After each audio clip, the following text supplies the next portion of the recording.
Okay, Dr. Zaghloul, you mentioned Mecca, and we know that Muslims face what is called the Kaaba or the cube 5 times every day in their prayers. On the Kaaba, there is a stone called the Black Stone that has very interesting history, and you wrote a paper a long time ago about this Black Stone. And since you're a specialist in earth sciences, can you tell us a little bit, where did it come from? Is it true that some people say that it used to be white and then it became black, or was it black in origin? Can you please tell us a little bit? Yes, you see, Prophet Muhammad sallallahu alayhi wa sallam has told us when Ibrahim alayhi salam and his son Ismail alayhi salam were raising the foundations of the Kaaba. Then Ibrahim alayhi salam asked Ismail to go around looking for a rock of a different color to be made a beginning for the tawaf, the circumambulation around the Kaaba. We know that Mecca is built on a mass of crystalline rocks. And whenever these crystalline rocks, igneous and metamorphic rocks, are intruded into the earth, they intrude in vast, immense areas. So Sayyidina Ismail alayhi salam went around looking. He couldn't find anything different. When he came to his father by sunset, he said, "Father, I couldn't find anything." But he found a huge block of rock by him, and Ibrahim told him, "It was brought to me by Jibreel alayhi salam." So they together put it in that eastern corner of the Kaaba to make it as a beginning for the circumambulation around the Kaaba. Prophet Muhammad sallallahu alayhi wa sallam is quoted to have said that this stone, min ahjar al-sama, min ahjar al-jannah, it is a part of the stones of heavens. It is part of the stones from paradise.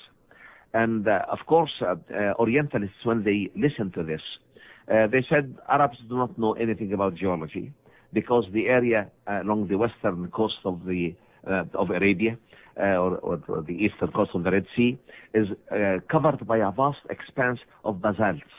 And basaltic rocks are dark rocks, are black rocks. And they said apparently by erosive processes, a block of these were taken by currents, torrential currents, to Mecca, because Mecca is in a valley. And they said the Arabs don't know this, so they said it's from heavens, or it's a meteoric body. So they organized a trip to that region. One of their intelligence people was in the army. They taught him Arabic for 8 years and sent him to Morocco to get the Moroccan accent, and then to Egypt as a pilgrimage coming from Morocco. And he went to Medina and then to Mecca. And this man says that viewing the Kaaba from the premises of Mecca is the most moving image he has ever seen in his life.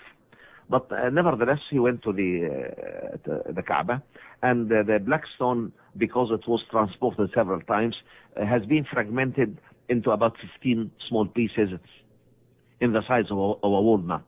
And these now are impregnated into a resin and put into a silver framework. So he easily got part of one of these nuggets and went to Jeddah. I don't want to make the story too long, but he came to the British Museum Natural History in London. They thin-sectioned that rock. They proved that it is a meteoric body of a unique nature that's not known before, and it is white inside and black on the outside. And the Prophet sallallahu alaihi wasallam is quoted to have said that it used to be as white as milk, and it has been tanned by the mistakes of people or the evil actions of people.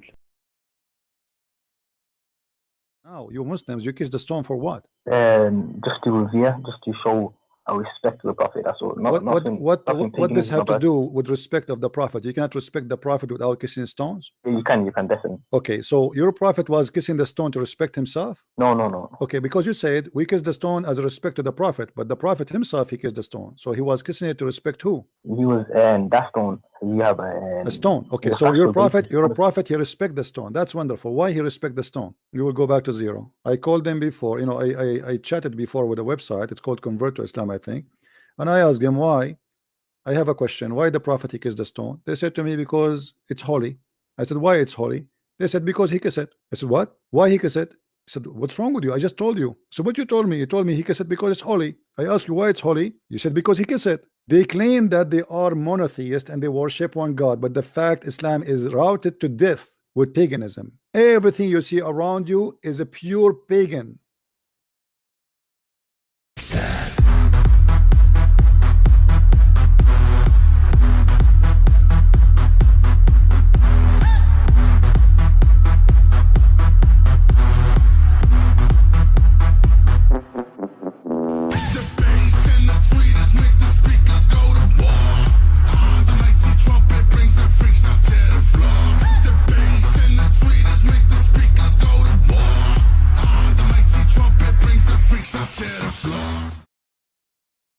Instead of saying there's no God but Allah, then why you don't say there's no Allah but Allah?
Instead of saying there's no God but Allah, then why you don't say there's no Allah but Allah?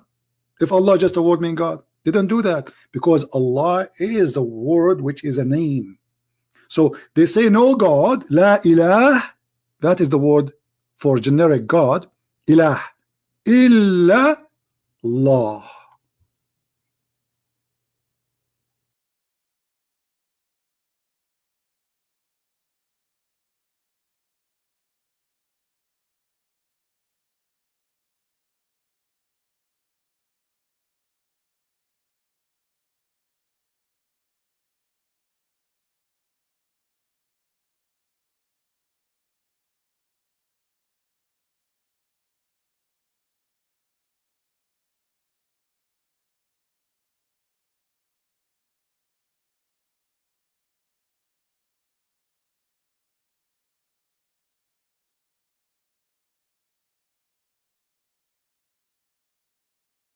when Muhammad he spoke satanic verses, that make him a prophet of Satan, correct? A prophet of Satan. Yeah, if I speak, if I say to you Yes, what Satan says to me, claiming it's from God, well, obviously that made me satanic messenger. obviously. Yeah, yes, but only temporarily, because it was Doesn't a plan matter. of God. But no, hold on. You see what the plan of God? What can why God wanna do that? I mean, this is stupid. So Allah, He will Ah, make Satan speak Quran, put it in the mouth of Muhammad. Muhammad did not notice. Muslim did not notice.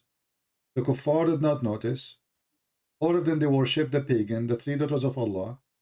Muhammad he go to house a day or two or three after, and Jibril come to him and he said to him, "What you did? This is satanic verses." So if first of all here you notice that Muhammad he claimed nobody can make Quran like the Quran, correct? nobody. Yes, Okay, so how Muhammad himself received Quran from Shaitan and he did not recognize that this is not Quran? If nobody can make Quran like Allah, that means the Shaitan can make Quran too. And now Muhammad he yes, come with a solution saying, well, don't worry. Allah he said Allah will take all the Quran coming from Shaitan and he will delete, correct? yes, How we know that yes. this is not from Shaitan too?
Why would it be from Shaitan? It's Well, if to make you feel comfortable, because now you are worried that Shaitan is putting words in the mouth of Muhammad and we do not notice. Maybe this verse itself is from Shaitan, so he will tell you, don't worry about what Muhammad received from Shaitan, because whatever he received, we will take it away.